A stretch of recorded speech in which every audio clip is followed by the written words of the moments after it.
Dios de amor, justo y redentor, perfecto en misericordia, gracia y perdón. Bueno, mis hermanos, buenas noches. En esta noche seguimos con el estudio de Apocalipsis y vamos a estudiar la iglesia Tiatira, que se la denomina como la iglesia que toleraba el pecado. Amén. Esperamos que en esta noche sea de mucha bendición esta palabra. Tiatira, la iglesia que toleraba el pecado. Así que abramos nuestras Biblias en Apocalipsis capítulo 2, verso 18 al 29. Vamos aún en el capítulo 2, amén. Verso 18 al verso 29. Y terminamos el capítulo 2 hoy con esta iglesia. Dice la palabra del Señor: y escribe al ángel de la iglesia en Tiatira, el Hijo de Dios, el que tiene ojos como llama de fuego y pies semejantes al bronce bruñido, dice esto: yo conozco tus obras y amor y fe y servicio y tu paciencia, y que tus obras postreras son más que las primeras. Pero tengo unas pocas cosas contra ti, que toleras a esa mujer Jezabel, que se dice profetiza, enseñe y seduzca a mis siervos a fornicar y a comer cosas sacrificadas a los ídolos. Y le he dado tiempo para que se arrepienta, pero no quiere arrepentirse de su fornicación. He aquí, yo la arrojo en cama y en gran tribulación a los que con ella adulteran. Así si no se arrepienten de las obras de ella. Y a sus hijos heriré de muerte, y todas las iglesias sabrán que yo soy el que escudriña la mente y el corazón. Yo os daré a cada uno según vuestras obras. Pero a vosotros y a los demás que están en Tiatira, a cuantos no tienen esa doctrina y no han conocido lo que ellos llaman las profundidades de Satanás, yo os digo, no os impondré otra carga. Pero lo que tenéis, retenerlo hasta que yo venga. Verso 26 dice: al que venciere y guardare mis obras hasta el fin, yo le daré autoridad sobre las naciones, y las regirá con vara de hierro, y serán quebradas como vaso de alfarero, como yo también lo he recibido de mi Padre. Y le daré la estrella de la mañana. El que tiene oído, oiga lo que el Espíritu dice a las iglesias. Vamos a orar, amén. Padre, en el nombre de Jesús, en esta noche, Señor, te damos muchas gracias por el privilegio que tú nos das de poder exponer tu palabra, Señor. Señor, queremos hacerlo de la manera correcta, guiados por tu Espíritu, Señor. No queremos poner pensamientos, filosofías humanas, sino exponer, Señor, tu palabra, lo que está escrito, lo que tú ya nos has revelado, Señor, en la Biblia. Que tu Espíritu Santo, Señor, ilumine a cada uno de nuestros corazones, trayendo luz, Padre, en medio de la oscuridad en la cual muchos de nosotros, Padre, aún estamos. Que tu palabra, Señor, penetre hasta lo más profundo de nuestro interior y nos lleve, Señor, a un arrepentimiento genuino, a un arrepentimiento verdadero delante de ti, Padre. Sabemos que todas las cosas, Señor, que están aconteciendo en la iglesia en este tiempo, las cosas que están aconteciendo en el mundo entero, Señor, nos dan a entender, Padre, que tu regreso está cerca. Es por eso, Señor, que queremos como iglesia, Señor, aquí en Tulcán, como la iglesia remanente, Padre, ser, Padre, una iglesia santificada, una iglesia que se purifica cada día en el lavamiento de la palabra. Por eso, Señor, solamente queremos rendirnos a tus pies, humillarnos y reconocer que tú eres todo, que nosotros sin ti nada somos, que sin ti no podemos hacer absolutamente nada. Y separados de ti, Señor, nuestras vidas no tienen sentido, ni propósito, ni dirección, no tienen nada, Señor. Por eso nuestras vidas, Padre, dependen total y exclusivamente de ti, Señor. Y en esta noche, Señor, te damos la gloria, la honra y la alabanza en el nombre de Jesús. Amén. Muy bien, hace 8 días mirábamos, Oscar nos compartía el mensaje a la iglesia, si no me equivoco, la iglesia de Pérgamo, amén, que era la iglesia que estaba mezclada con el sistema de este mundo, amén. Era una iglesia que se permitía cosas y estaba moldeándose al sistema de ese mundo en ese tiempo, amén. Entonces él nos explicaba cómo empezó, recuerdan, la iglesia católica, ¿no es cierto? Cómo este emperador Constantino decretó que el cristianismo en ese tiempo iba a ser la religión oficial, ¿sí?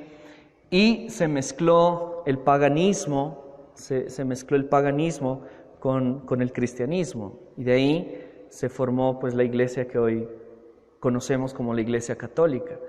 Y eso fue dándose de un proceso, ¿no es cierto?, donde la iglesia permitió que el mundo, que el sistema del mundo, el pensamiento, la filosofía del mundo entre a la iglesia de Jesucristo. Y eso es algo que nosotros debemos tener mucho cuidado. Amén. Por eso el apóstol Pablo, en su carta al libro de los Romanos, en el capítulo 12, él dice: no os amoldéis a este siglo, amén.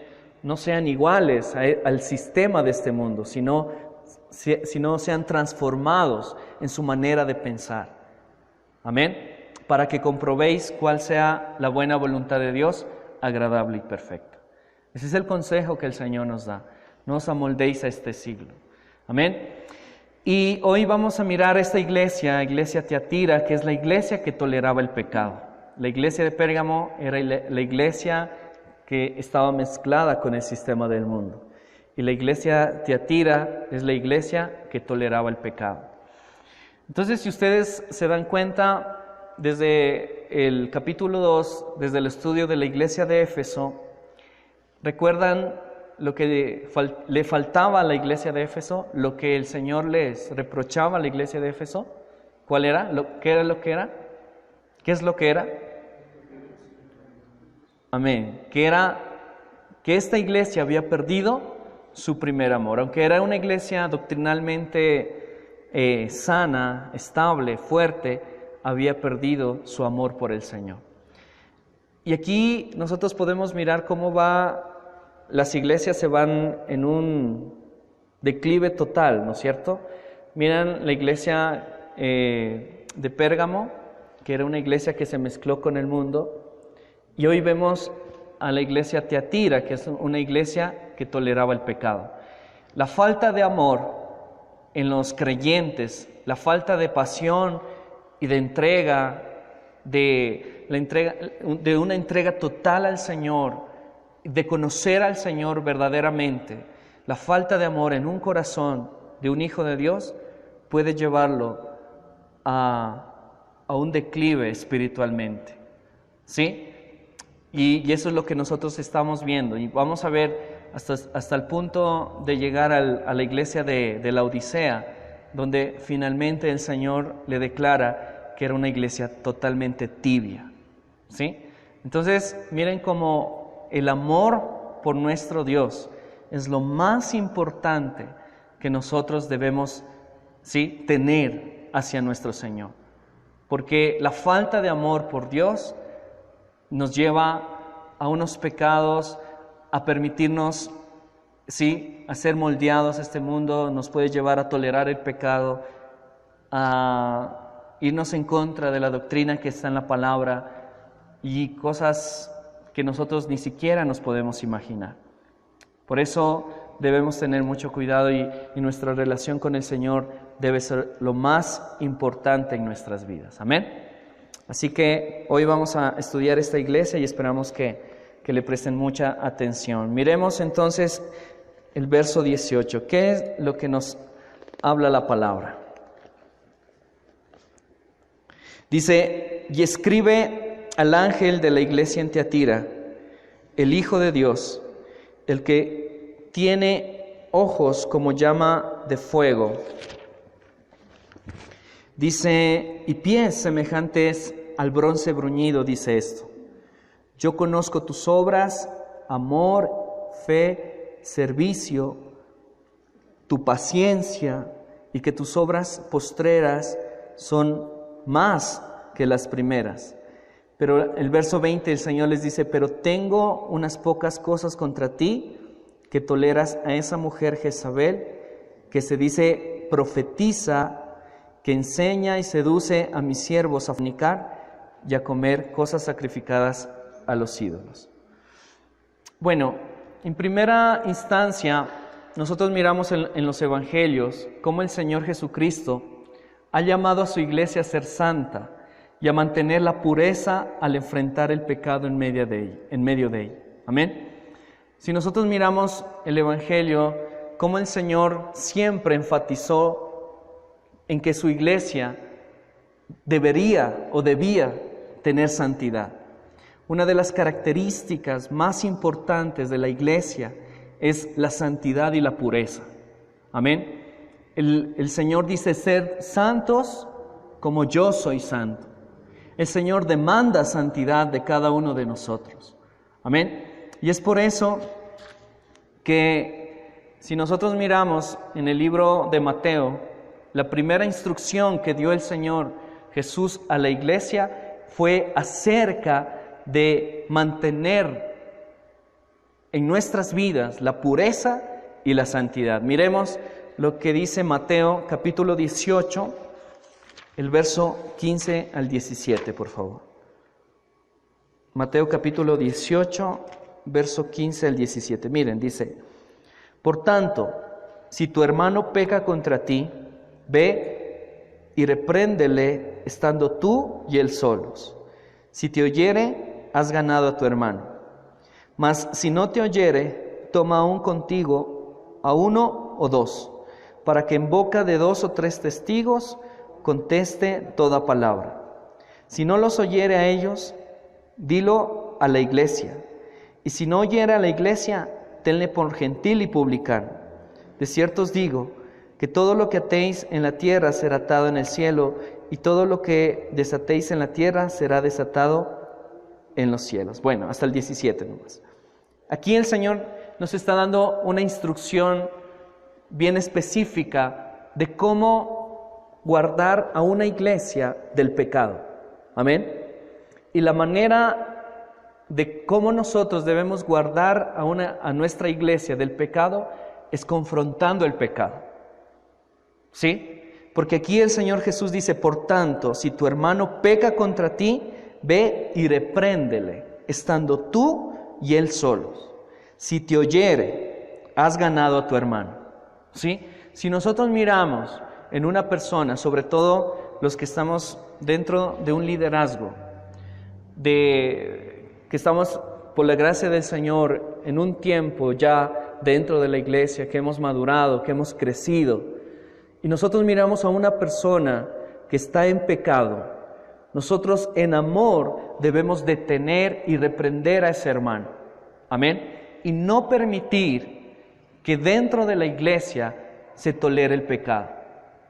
Y el Señor nos dio una instrucción bien clara. Miren, dice: repréndele tú y él solos. Si te oyere, has ganado a tu hermano. O sea, si esta persona que está en pecado se ha arrepentido, lo hemos ganado. Y gloria al Señor por eso. Pero en el verso 16 dice: mas si no te oyere, toma aún contigo a 1 o 2, para que en boca de 2 o 3 testigos conteste toda palabra. Si no los oyere a ellos, dilo a la iglesia. Y si no escucha a la iglesia, tenlo por gentil o por publicano. O sea, tenlo por En otras palabras, por pecador. ¿Ok? La misma recomendación lo da el apóstol Pablo en sus cartas. Si nosotros miramos a una persona que está en pecado y que aún persiste en ese mismo pecado, nosotros, como líderes o como hermanos maduros en la fe, nuestra mayor responsabilidad delante de Dios es reprender a este hermano, con mansedumbre, con amor, con tolerancia, pero siempre siendo claros. Porque de esa manera nosotros no vamos a permitir que la iglesia se tolere el pecado. Amén. Nosotros debemos tener mucho celo por la casa del Señor. Tenemos que tener mucho celo por la iglesia de Él.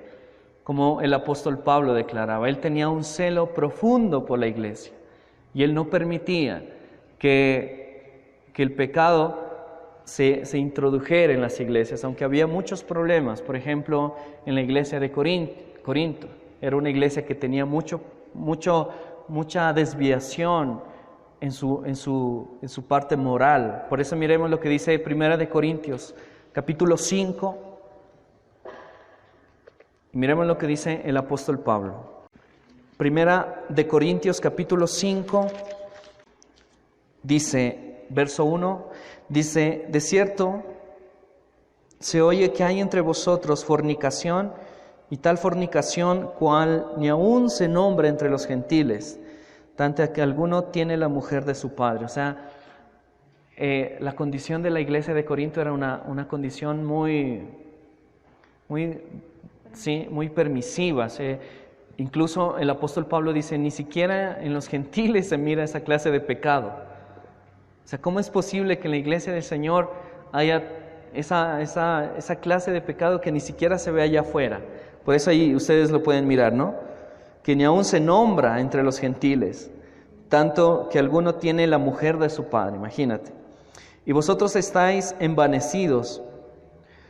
Dice, no debierais más bien haberos lamentado, para que fuese quitado del medio de vosotros el que cometió tal acción. Ciertamente yo, como ausente en cuerpo, pero presente en espíritu, ya como presente he juzgado al que tal cosa ha hecho. En el nombre de nuestro Señor Jesucristo, reuníos vosotros y mi espíritu con el poder de nuestro Señor Jesucristo.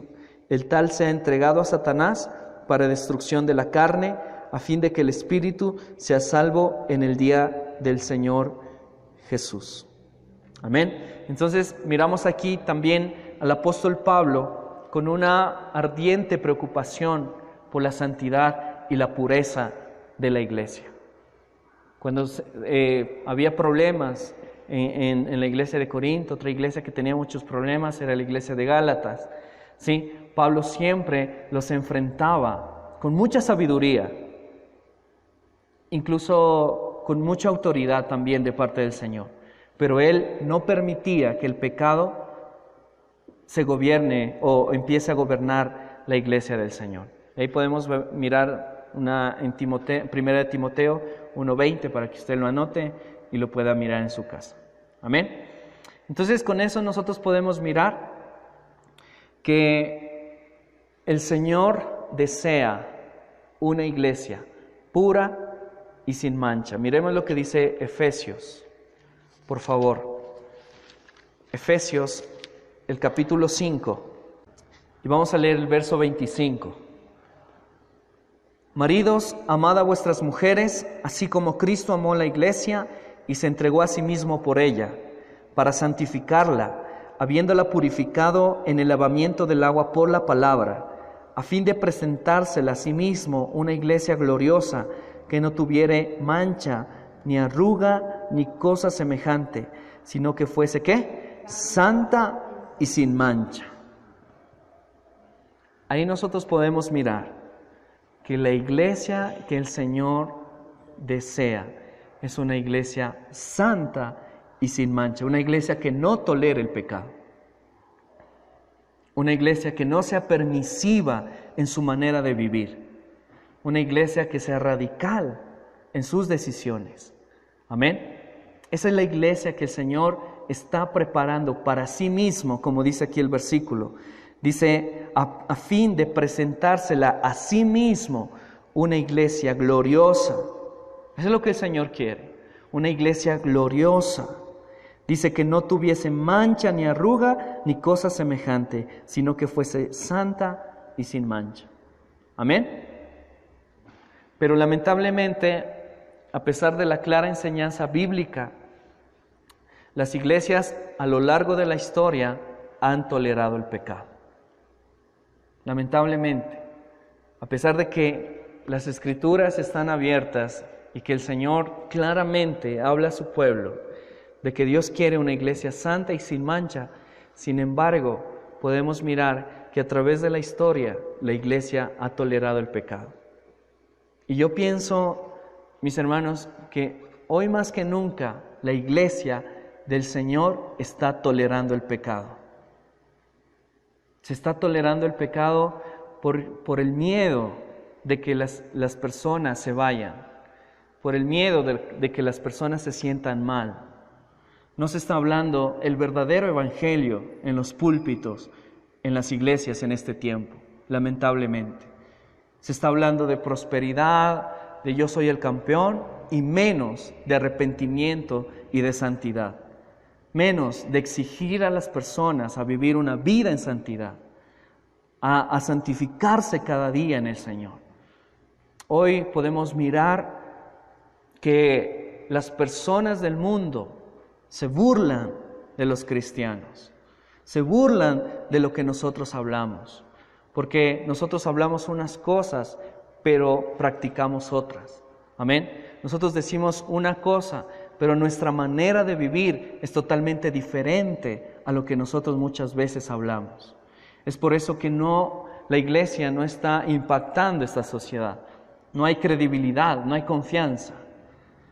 ¿Sí? Nosotros podemos mirar, imagínate que en el tiempo de la iglesia primitiva, fue una iglesia que impactó esa cultura a tal punto que Pablo, ¿sí?, era conocido por los más altos mandos, por los emperadores, ¿sí? Y ellos quedaban asombrados de la manera como Pablo anunciaba el evangelio. Pero hoy yo pienso que los gobernadores, ¿sí?, si la iglesia impactara en este tiempo, los alcaldes, el gobernador, incluso el presidente, iría a tomar consejo de un pastor, pero no lo hace, porque mira que pastores, líderes, no están viviendo lo que están practicando. Amén. Serían los pastores o los líderes, serían los primeros consejeros de los gobernadores, alcaldes y cualquier autoridad que el Señor haya puesto sobre una ciudad. Pero ¿por qué no vienen a pedir consejo? ¿Por qué no vienen a pedir consejo a un siervo del Señor? Porque lamentablemente no estamos impactando esta sociedad. Y cuando hablo de impactar, no significa que impactar de una manera a la manera de este siglo. ¿Sí me hago entender? Por ejemplo, teniendo un templo hermoso, un sonido hermoso, alabanza, ¿sí?, esta iglesia llena, no, sino al ser el reflejo de la gloria y de la presencia del Señor en este tiempo. Al ser el reflejo en nuestras vidas, en nuestra manera de vivir, ¿sí?, el reflejo del amor de Cristo a las personas que tanto lo necesitan. Esa es la manera como el Señor desea que la iglesia impacte, a través de vidas transformadas, vidas cambiadas, vidas que viven en santidad. Amén. La presencia del Señor, la presencia de su Espíritu en sus hijos. Como decía Oscar el anterior viernes, o sea, que cuando tú entres a un lugar, o sea, el ambiente cambie. Tus compañeros, tus amigos se sientan mal porque están hablando cosas que no están de acuerdo a la palabra. Y que la presencia del Señor en ti pueda hacer que esas personas se sientan confrontadas porque el Señor está en tu vida. ¿Sí me hago entender? Pero si nosotros somos igual que el mundo, tolerando el pecado, tolerando la maldad en nuestras vidas, entonces de ninguna manera podemos ser una iglesia de confianza para esta ciudad. Así que este es un llamado que el Señor nos hace a cada uno de nosotros. Amén. Y como yo les decía, hay un empeoramiento progresivo en las características de estas 7 iglesias. Desde la falta de amor, el mezclarse con el mundo y hoy, como miramos en esta iglesia, el tolerar el pecado.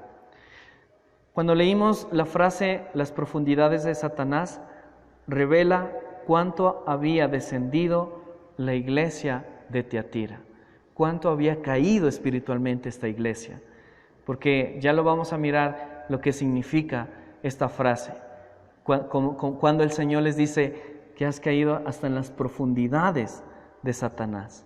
Amén. Entonces, como las otras iglesias, como habíamos estudiado, también vamos a describir los 7 puntos que se mira en las cartas a las iglesias de Apocalipsis. Y vamos a empezar describiendo al escritor. Amén. Y volvamos a Apocalipsis, capítulo 2, verso 18. Vamos a leer la parte C. Dice: el Hijo de Dios, el que tiene ojos como de llama de fuego y pies semejante al bronce bruñido. Vamos a ver qué significa esto. Hijo de Dios destaca la deidad de Cristo, dando a entender de que Él es en esencia uno con el Padre. Amén. Esto es lo que significa Hijo de Dios. Aquí el Señor se presenta por primera vez de una manera directa, dando a entender que el que escribe esta iglesia es el Señor Jesucristo. Amén. Y dice, el Hijo de Dios, amén, el Hijo de Dios que tiene ojos como llama de fuego. Pero miremos un poquito lo que significa Hijo de Dios. Aparte de que destaca la deidad de Cristo, ¿sí?, la manera en que se muestra el Señor Jesucristo en esta iglesia, cuando dice Hijo de Dios, se refiere o se muestra como un juez divino. Amén. Como un juez divino. Nosotros miramos en el capítulo 1, y en el capítulo 1 el Señor se muestra como el Hijo del Hombre. Cuando el Señor se muestra como el Hijo del Hombre, se refiere a que Cristo tiene la capacidad para compadecerse de su iglesia en todas sus necesidades. Amén. Pero cuando el Señor se muestra como el Hijo de Dios, se muestra como un juez divino. ¿Sí me hago entender? ¿Por qué? ¿Por qué se muestra el Señor como ese juez divino? Era obvio, porque esta iglesia toleraba el pecado. ¿Sí me hago entender? Pero cuando el Señor se muestra como el Hijo del Hombre, se muestra con la capacidad para compadecerse de su iglesia, como el sumo sacerdote que intercede por su iglesia, como el pastor que cuida su iglesia, ¿sí?, como el rey que gobierna su iglesia. Pero cuando el Señor escribe esta carta a esta iglesia, se refiere como el Hijo de Dios, donde manifiesta toda su plenitud, toda su deidad, todo su poder, todo su carácter. Dios no es solamente un Dios de amor, Dios también es un Dios justo, un juez justo que va a juzgar el pecado, que no va a tolerar el pecado en nuestras vidas. Amén. Y de esa manera el Señor se mostró a esta iglesia como un juez justo que es radical en sus decisiones y en su palabra, que siempre va a hacer cumplir y siempre va a hacer prevalecer su santidad en medio del pecado. Amén. Entonces, cuán importante es entender eso. Mire, solamente la frase Hijo de Dios destaca muchas cosas. Destaca la deidad de Cristo, dando a entender que Él es uno en esencia con el Padre, y también destaca la manera de mostrarse como un juez justo. A las otras iglesias se mostraba como el Dios amoroso, el que perdona, el que cuida, el que guarda, pero aquí nosotros podemos mirar ya al Señor Jesucristo como un juez divino. Amén. Entonces, cuando hay pecado en nuestras vidas, cuando estamos tolerando con el pecado, no pienses que el Señor, aunque te ama profundamente, pero no pienses que el Señor va a tolerar lo que nosotros estamos haciendo. A veces nosotros, o el Señor en su soberanía nos deja, ¿no es cierto?, un tiempo y no pasa nada en nuestras vidas. Y pensamos que ese tiempo de gracia y de misericordia que el Señor nos ha dado, ¿sí?, pensamos que el Señor está tolerando lo que nosotros hacemos, y no es así. El Señor va a juzgar el pecado que nosotros tenemos. Por ejemplo, si nosotros en nuestra vida individual tenemos pecados ocultos, pecados con los que estamos consintiendo, ¿sí?, en nuestra área sexual, en nuestra mente, si estamos consintiendo en nuestros sentimientos, tarde o temprano el Señor va a juzgar ese pecado. Y si tú no te has arrepentido y piensas, no, hoy me fue bien, hoy no me pisó un carro, ¿sí?, por estar en pecado. Porque si el Señor es un juez justo, ya me hubiese matado, ¿no? Es la gracia del Señor y es la paciencia del Señor que tiene con su iglesia para que se arrepienta. Pero Él es un juez justo. Amén. Entonces tenga en cuenta ese aspecto, por favor. Luego dice, el que tiene ojos como llama de fuego. ¿Qué significa esto? Significa que su visión penetrante lo distingue todo. Nada puede encubrirse o ocultarse de Él. Amén. La visión del Señor es como, ¿cómo te digo?, como un láser. O cuando a uno le sacan una radiografía, ¿sí? Ese es. Donde le miran ahí los huesos y todas las cosas. ¿Sí? Entonces, la mirada del Señor es una mirada penetrante. No es una mirada superficial, que solamente te mira lo externo. El Señor mira hasta lo más profundo de nuestro corazón. Y hoy vamos a mirar por qué el Señor dice esta frase con esta iglesia, ¿sí? Pero debemos entender que nada nosotros le podemos ocultar al Señor. Que si usted vive en pecado, usted puede ocultarse del pastor y puede engañar al pastor, ¿sí? Pero al Señor no lo puede engañar. Del Señor no se puede ocultar. Amén. Del Señor usted no se puede alejar. Y no puede decir, no, si me voy allá a la China, entonces allá nadie sabe que soy cristiano y puedo hacer lo que yo quiera. Así si usted se vaya a la China, los ojos del Señor van a estar sobre ti. Y jamás, ¿sí?, tú te vas a poder esconder y hacer cosas pensando que el Señor no te va a mirar. El Señor mira hasta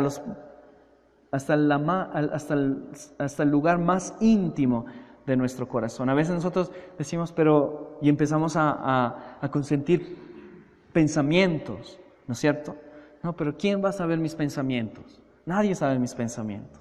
Entonces voy a imaginarme cosas, voy a pensar cosas, voy a permitir esas cositas en mi mente. Y así tú encubras los más íntimos pensamientos, el Señor sabe lo que tú estás pensando. Amén. Porque sus ojos son como llama de fuego. Eso es maravilloso. Y eso se refiere también en Apocalipsis capítulo 19, verso 12, para que usted lo anote y tenga otra referencia de las Escrituras. Luego dice, y sus pies semejantes al bronce bruñido, dice esto. ¿Qué significa pies semejantes al bronce bruñido? Describe su pureza y santidad al pisotear la impureza. Porque habla de pies, ¿no es cierto? Y habla de bronce. describe su pureza y santidad al pisotear la impureza. Amén. Entonces, note eso, por favor. Y esa descripción que detalla, nosotros también lo podemos ver en el capítulo 1, ¿cierto? Cuando Juan tuvo la visión. Las características, cuando Juan regresó a ver y miró al Señor Jesucristo, y Él lo detalla de esa manera. Muy bien, esta aterradora descripción del Señor Jesucristo debe haber creado conmoción y temor para esta iglesia. Yo no me imagino cuando esta iglesia empezó a leer esta carta, ¿sí? Debió haber causado conmoción y temor porque ellos sabían perfectamente lo que significaba cada punto de las características de quien escribía. Amén. Ellos sabían perfectamente. Así que, ¿qué actitud tendrían? Eso lo vamos a mirar ahorita. Cristo juzgará el pecado, por lo cual no haya habido arrepentimiento. Como les decía, el Señor va a juzgar su pecado si no hay arrepentimiento genuino en nuestras vidas. Lo va a hacer, tarde o temprano.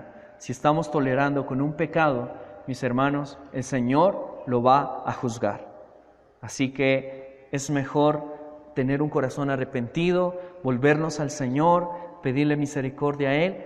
Y la Biblia dice que Él es fiel y justo para perdonar nuestros pecados. Amén. Muy bien, ahora sí describimos ya a quien escribió, que es efectivamente el Señor Jesucristo, y hoy miramos la iglesia. ¿Sí? La iglesia. La Biblia no registra nada acerca de la fundación de la iglesia en Tiatira. No hay una base bíblica clara de cómo empezó esta iglesia, ¿sí? Esta iglesia en Tiatira. Pero así como las demás iglesias, fue el resultado del ministerio del apóstol Pablo, ¿sí? Y también del ministerio del apóstol Pablo en la iglesia de Éfeso. Recuerden que la iglesia de Éfeso fue como la iglesia madre de todas las demás 6 iglesias del Apocalipsis. Amén. La iglesia de Éfeso era una iglesia muy, muy grande, muy firme, ¿sí? Y de la iglesia de Éfeso se mandaba líderes, ¿sí? Ancianos, pastores, a ministrar, a evangelizar a toda la región de Asia Menor. Amén. Entonces, posiblemente, ¿sí? Tiatira también fue una de las iglesias que es fruto del ministerio del apóstol Pablo. Es posible que Lidia, una mujer que se dedicaba al comercio, ¿sí? Y su familia fueron los que iniciaron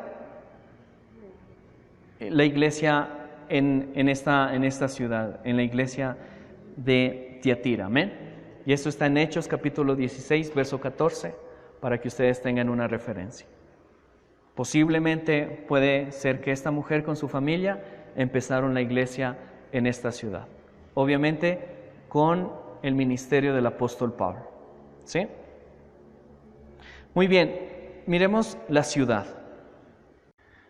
Tiatira estaba situada en un gran valle de norte a sur que unía a los valles de los ríos Caico y Hermo. ¿Sí? Y esta ciudad fue fundada por uno de los sucesores de Alejandro Magno, Seleuco, como un puesto militar.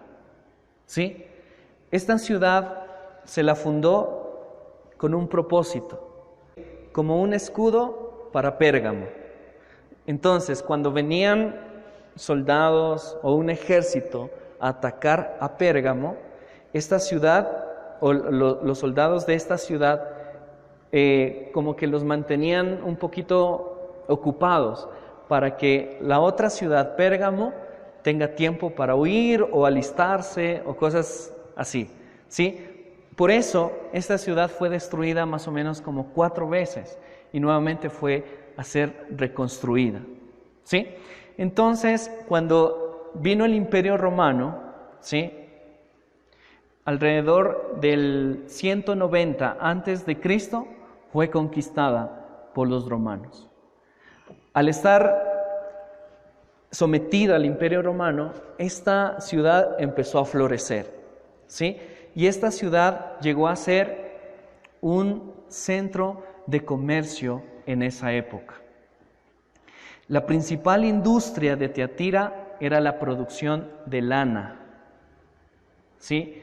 En esa ciudad se producía la lana. Y había también trabajadores de lino. Y Lidia, la que posiblemente fue la fundadora de esta iglesia, trabajaba en esto, trabajaba en el lino. Amén. Ajá. Todos esos materiales, ¿no es cierto? También fabricaban prendas exteriores, trabajaban el cuero. En esa ciudad había alfareros, en esa ciudad había panaderos y había herreros. También en esa ciudad se manejaba el negocio de los esclavos, ¿sí?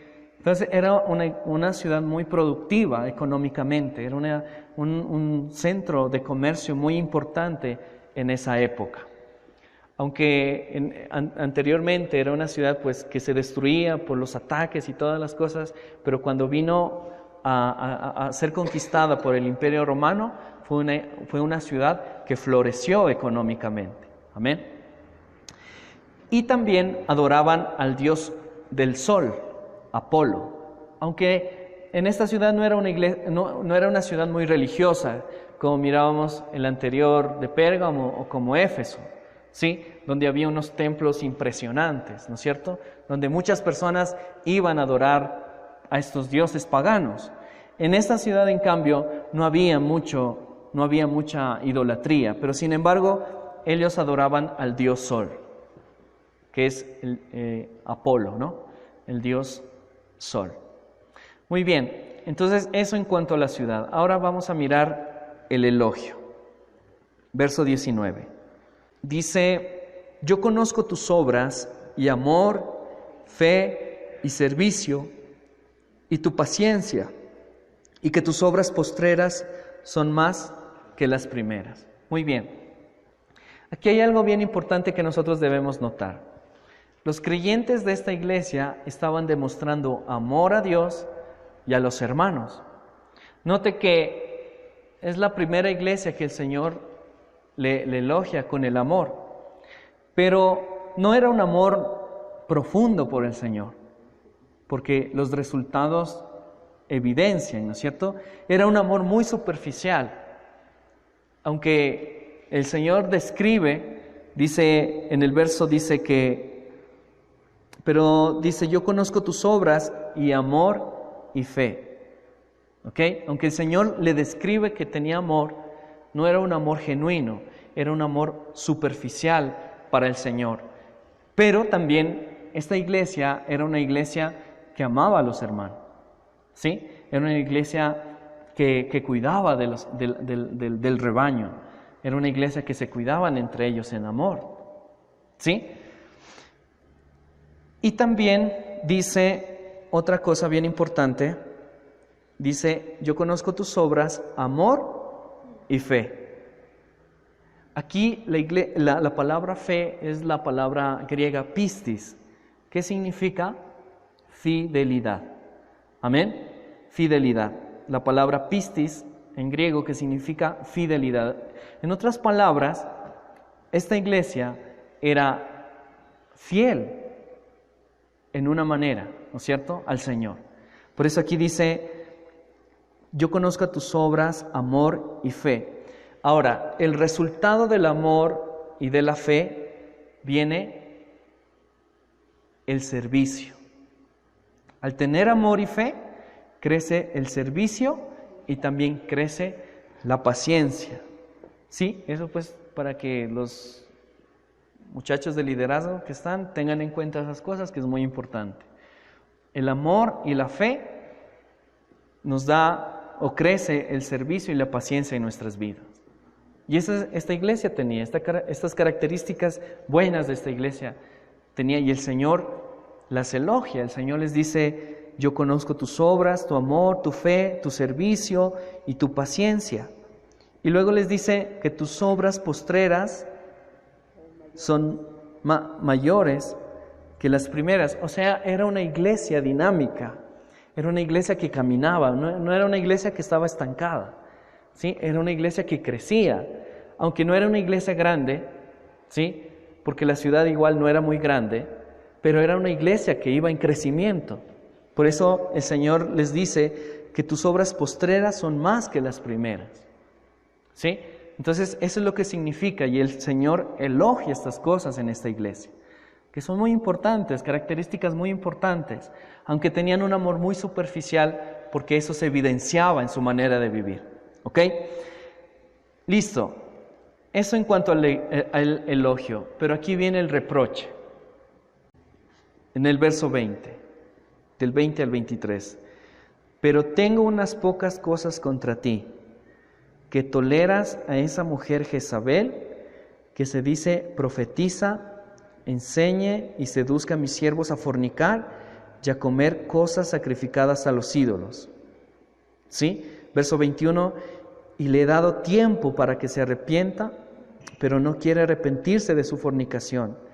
He aquí yo la arrojo en cama y en gran tribulación a los que con ella adulteran, si no se arrepienten de las obras de ella.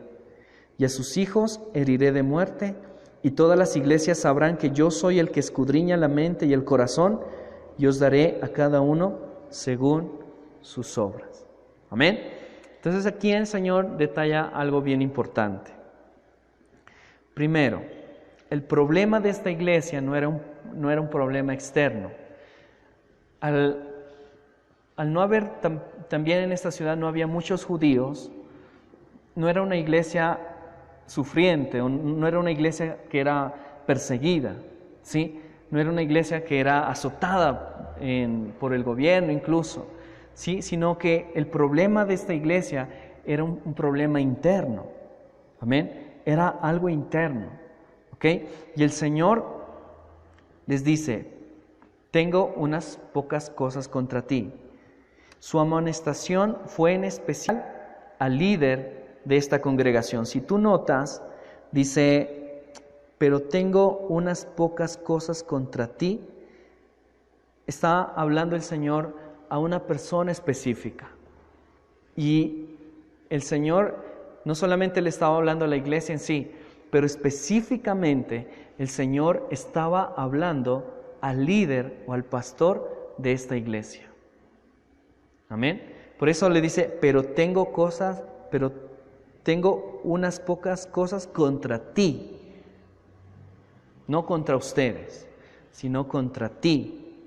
Y luego le dice que toleras a esa mujer Jezabel. ¿Quién era esta mujer Jezabel? Cuando le dice el Señor Jezabel, no quiere decir que esa mujer, que era una profetisa, ¿sí?, se llamaba Jezabel, sino que el Señor toma el nombre de Jezabel, la del Antiguo Testamento, quien era la mujer del rey Acab, ¿no es cierto? Pero yo quiero que vayamos paso a paso.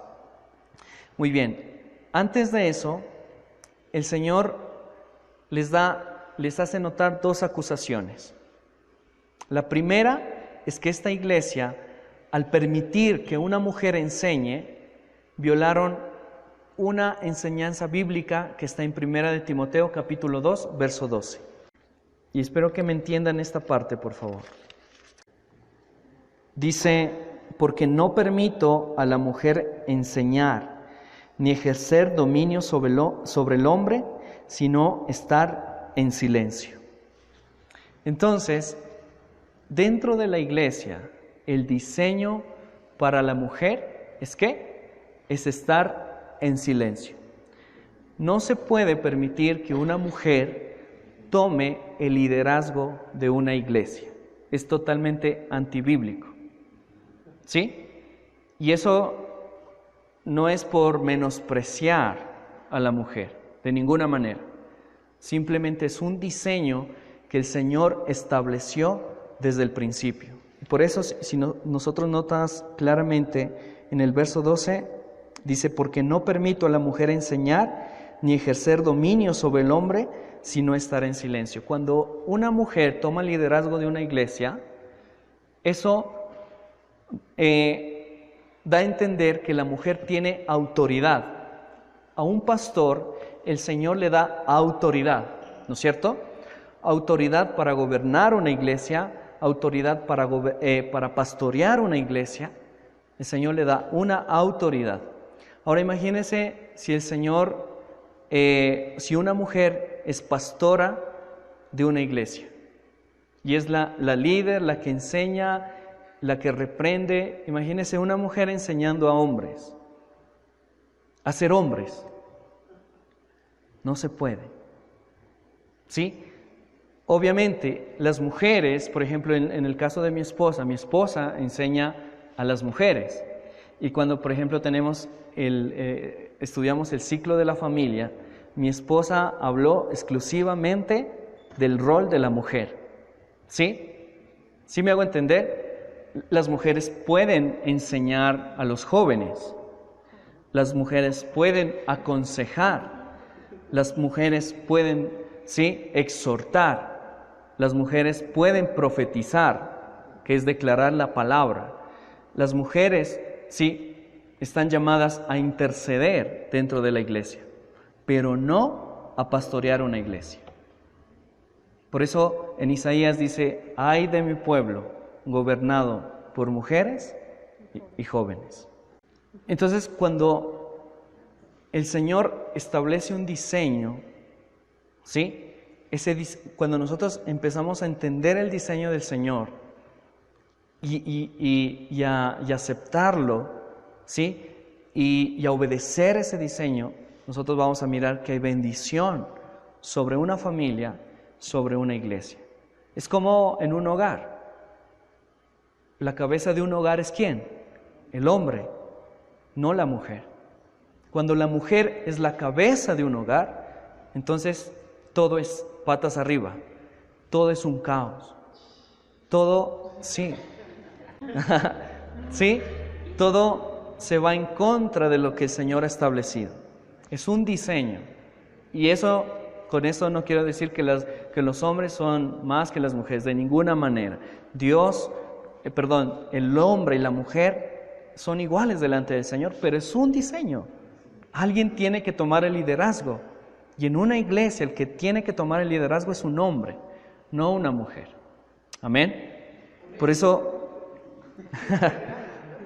eso tengan en cuenta eso. Y hoy, lamentablemente, esa enseñanza, ese principio de la Escritura en las iglesias se ha olvidado. Hoy hay pastoras donde la pastora es la autoridad, donde la pastora es la que toma las decisiones y el pobre esposo ahí tiene que estar sometidito, porque si no lo ponen disciplina. ¿Sí? Y eso es irse en contra de la palabra de Dios. Así como en el hogar, en la iglesia se maneja el mismo diseño. Amén. Y vamos a ver que hay mucha bendición al cumplir ese diseño. Entonces esta iglesia permitió que esta mujer empezara a enseñar, empezara a liderar. Imagínense que estuvo por 40 años liderando esta iglesia. El pastor de esta iglesia le permitió a esta mujer. Y además de eso, el segundo acusación, lo que le dice era que enseñaba una doctrina equivocada. Obviamente el Señor tenía que dar un par a esta situación en la iglesia. Por 40 años esta mujer profetizó, esta mujer predicó, esta mujer lideró, y a tal punto que esta mujer empezó a tener seguidores y también hijos espirituales. Y ya lo vamos a mirar rápidamente. Bueno, ¿por qué el Señor le nombra a Jezabel? Y eso sí quiero que ustedes, por cuestión de tiempo, ustedes lo miren en Primera de Reyes, anoten ese verso y estudien. Primera de Reyes, capítulo 16, del 30 al 31. Y vamos a mirar que Jezabel fue una mujer muy manipuladora, que era la esposa de un rey malvado también del rey Acab, y que lo llevó a doblegarse a los dioses paganos, al dios Baal, y no solamente al rey, sino a todo el pueblo. Amén. Entonces el Señor resalta, ¿no es cierto?, y le hace una comparación a esta mujer con esta mujer Jezabel. Terrible, ¿no? El Señor es muy firme en sus caminos. Ahora, ¿qué doctrina daba esta mujer? Eso yo quiero que nosotros entendamos. Dice, pero tengo unas pocas cosas contra ti, que toleras a esta mujer Jezabel, que se dice profetiza, enseñe, dice, y seduzca a mis siervos a fornicar y a comer cosas sacrificadas a los ídolos. Una de las cosas, una de las doctrinas que esta mujer enseñaba dentro de la iglesia era una mezcla entre el cristianismo y la filosofía griega. Y resulta que la filosofía griega decía que solamente el cuerpo es lo impuro. ¿Sí? El espíritu es de Dios. Y el espíritu, ¿sí?, lo que tú hagas con tu cuerpo no tiene nada que ver con tu espíritu, o sea, no afecta en nada. El espíritu ya le pertenece a Dios, tu espíritu ya está salvo. Era una de las doctrinas que decía esta mujer, ¿sí? Entonces, con tu cuerpo tú puedes hacer lo que sea, ¿sí? Porque tu espíritu ya es de Dios, ya es salvo, ¿sí? Entonces mezclaba la filosofía griega con el cristianismo, ¿ok? Entonces, otra de las cosas que esta mujer hacía, que permitía que estos hombres, que esta iglesia comiera comida sacrificada a los ídolos, igual, porque decía, tu cuerpo, puedes hacer lo que sea con tu cuerpo, con tal de que tu espíritu ya sea salvo, que tu alma sea salva, con tu cuerpo puedes hacer lo que sea. Entonces puedes fornicar, puedes cometer actos sexuales, lo que sea, ¿sí? Y puedes comer comida sacrificada a los ídolos. No pasa nada, porque la carne es mala y no hay nada que hacer con la carne. Entonces, esa era la enseñanza de esta mujer. Por eso el Señor le dice, miren, que se dice profetiza y enseña y seduzca a mis siervos a fornicar y a comer cosas sacrificadas a los ídolos. No solamente en el área sexual, sino también era un adulterio espiritual, ¿sí? Entonces, dentro de esta iglesia se permitía y se toleraba el pecado sexual. Y ustedes saben que en ese tiempo, en esas ciudades, ¿sí?, como también describía Oscar, era un desorden sexual. En el área sexual era algo terrible en ese tiempo también, ¿sí? Si nosotros miramos rápidamente 1 Corintios capítulo 6, del 15 al 20, vamos a mirar lo que dice la palabra de acuerdo a este punto. Dice, ¿no sabéis que vuestros cuerpos son miembros de Cristo? Quitaré pues los miembros de Cristo y los haré miembros de una ramera, de ningún modo. ¿O no sabéis que el que se une con una ramera es un cuerpo con ella? Porque dice, los dos serán una sola carne. Pero el que se une al Señor, un espíritu, es con Él. Huid de la fornicación. Cualquier otro pecado que el hombre cometa está fuera del cuerpo. Mas el que fornica contra su propio ¿qué? Cuerpo peca. ¿O ignoráis que vuestro cuerpo es templo del Espíritu Santo, el cual está en vosotros, el cual tenéis de Dios, y no vosotros? Porque habéis sido comprados por precio. Glorificad pues a Dios en vuestro cuerpo y en vuestro espíritu, los cuales son de Dios. ¿Sí? Entonces aquí el apóstol Pablo habla claramente del cuerpo y que nuestro cuerpo debe estar santificado, que nuestro cuerpo debe ser guardado, ¿sí? Que no podemos hacer lo que sea con nuestro cuerpo porque el cuerpo le pertenece al Señor, es el templo del Espíritu Santo. Y la fornicación o cualquier pecado sexual, ¿sí? Cuando nosotros cometemos cualquier pecado sexual, pecamos contra nuestro propio cuerpo. ¿Sí? ¿Sí me hago entender? O sea, los pecados sexuales son muy graves. Y aquí esta mujer decía, hagan lo que sea con su cuerpo, porque ya su alma y su espíritu son de Dios. Y su cuerpo no es algo que no hay que darle tanta importancia. Y aquí el apóstol Pablo habla claramente de guardar nuestros cuerpos. Amén. Entonces era algo muy grave lo que hacía esta mujer. Vamos rápidamente. Sigamos. Verso 21. Y le he dado tiempo para que se arrepienta, pero no quiere arrepentirse de su fornicación. El Señor le dio un tiempo de arrepentimiento a esta mujer, pero no quiso arrepentirse. ¿Sí? Y en Segunda de Reyes, también anoten esta cita, capítulo 9, del 30 al 37, vemos la manera cómo murió Jezabel. De una manera terrible. Eso para que ustedes lo lean y tengan un poquito más de claridad de lo que el Señor quiere decir. Segunda de Reyes 9, 30 a 37, ahí vemos la muerte de Jezabel, de la propia Jezabel. Pero aquí el Señor le dio un tiempo a esta mujer para que se arrepiente, pero no lo hizo. Pero no quiere arrepentirse de su fornicación. Entonces aquí en el verso 22 el Señor establece un juicio sobre esta mujer y le dice, he aquí yo la arrojo en cama y en gran tribulación a los que con ella adulteran. Cuando el Señor dice yo la arrojo en cama, significa que el Señor ya no tuvo más misericordia de esta mujer y la mandó directamente al infierno. ¿Sí? Eso es lo que quiere decir. El Señor juzgó a esta mujer, aunque el Señor le dio un tiempo para que se arrepiente, pero ella no quiso. Y estableció un juicio, y esta mujer, el Señor la mandó directamente al infierno.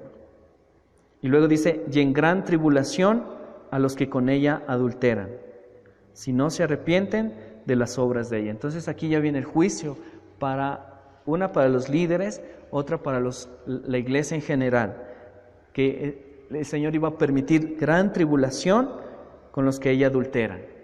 ¿Sí? Cuando habla de lo que con ella adulteran, habla acerca del espiritualmente, ¿no es cierto? Adulteraban espiritualmente haciendo caso a la doctrina de esta mujer. Y no solamente espiritualmente, sino aún también físicamente. Si no se arrepienten de las obras de ella. Y luego el verso 23 dice, y a sus hijos heriré de muerte. Aquí cuando habla de hijos, no habla de hijos físicos, sino de hijos espirituales, como les decía. Esta mujer ministró durante 40 años esta iglesia y por ende tuvo sus generaciones y todas sus generaciones con esta doctrina equivocada, imagínense. Y por eso el Señor dice, y a sus hijos heriré de muerte. Y todas las iglesias sabrán que yo soy el que escudriña la mente y el corazón, y os daré a cada uno según sus obras, según vuestras obras.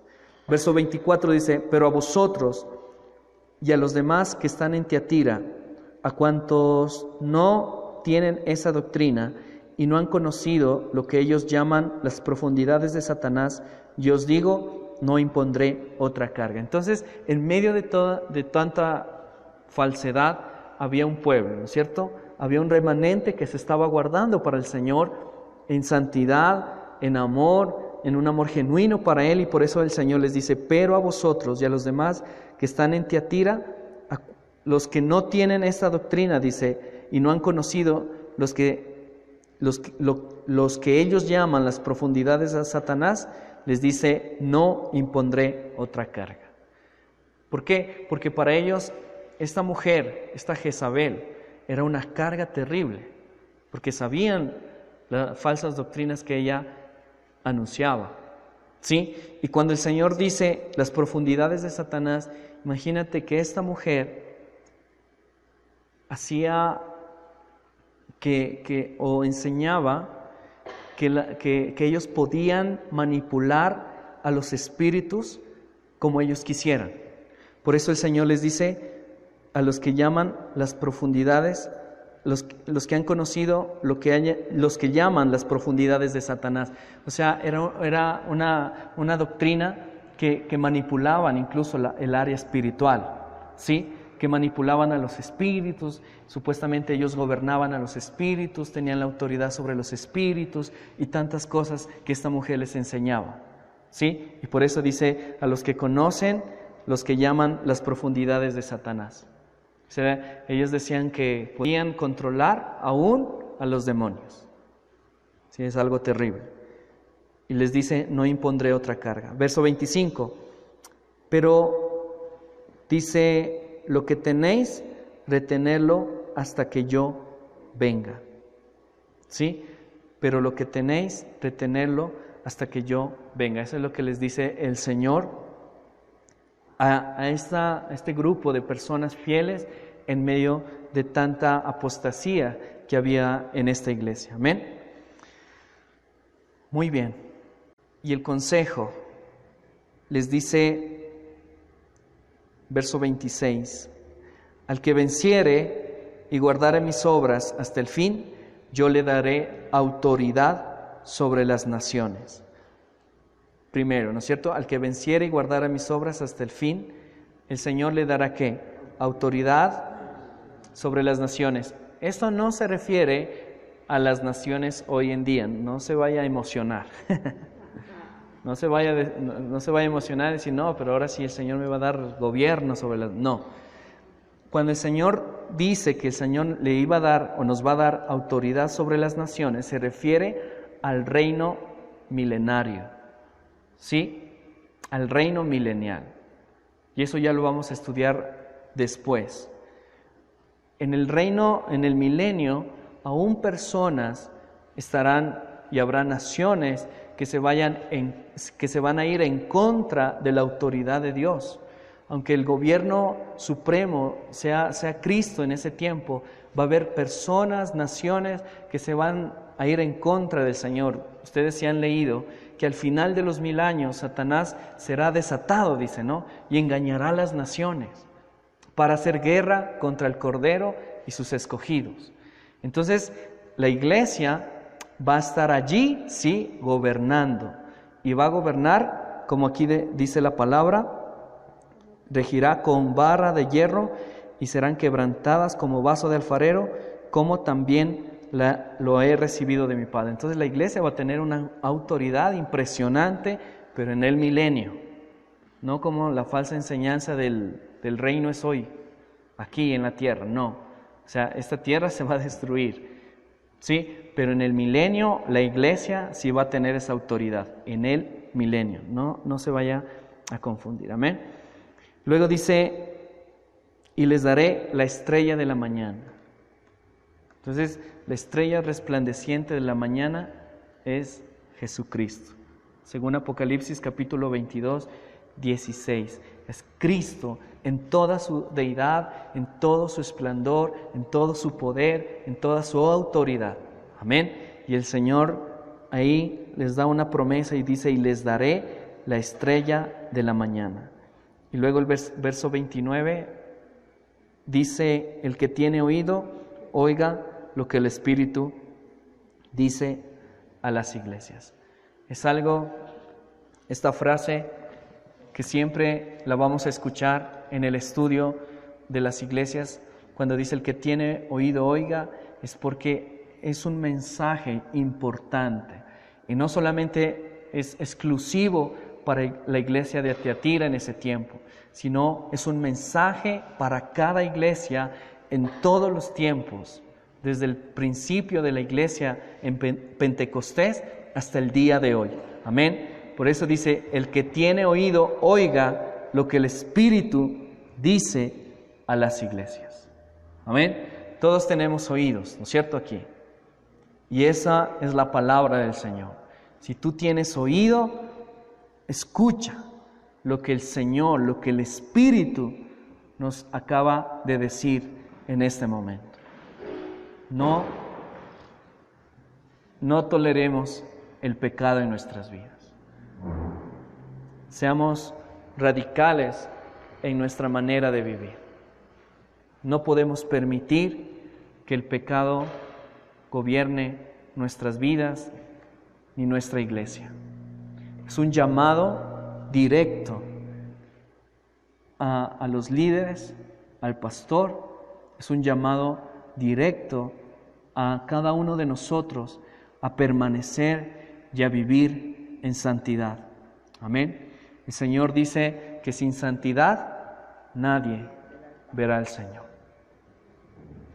Y santidad no es que tú te vas a encerrar en un cuarto y no vas a salir porque vas a pensar que te vas a contaminar del mundo.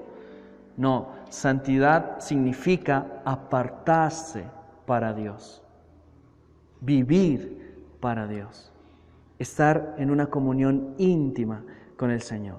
Santidad no es que tú te vas a estar por las calles así, con una aureola acá y todo el tiempo orando. No, es tu vida diaria, es un estilo de vida. Y eso no proviene de tus fuerzas. Nosotros somos incapaces, no tenemos la capacidad de vivir en santidad. Es el Señor en nosotros. Amén. Es cuando tú te relacionas con el Señor. Es cuando tú vives cada día para Él.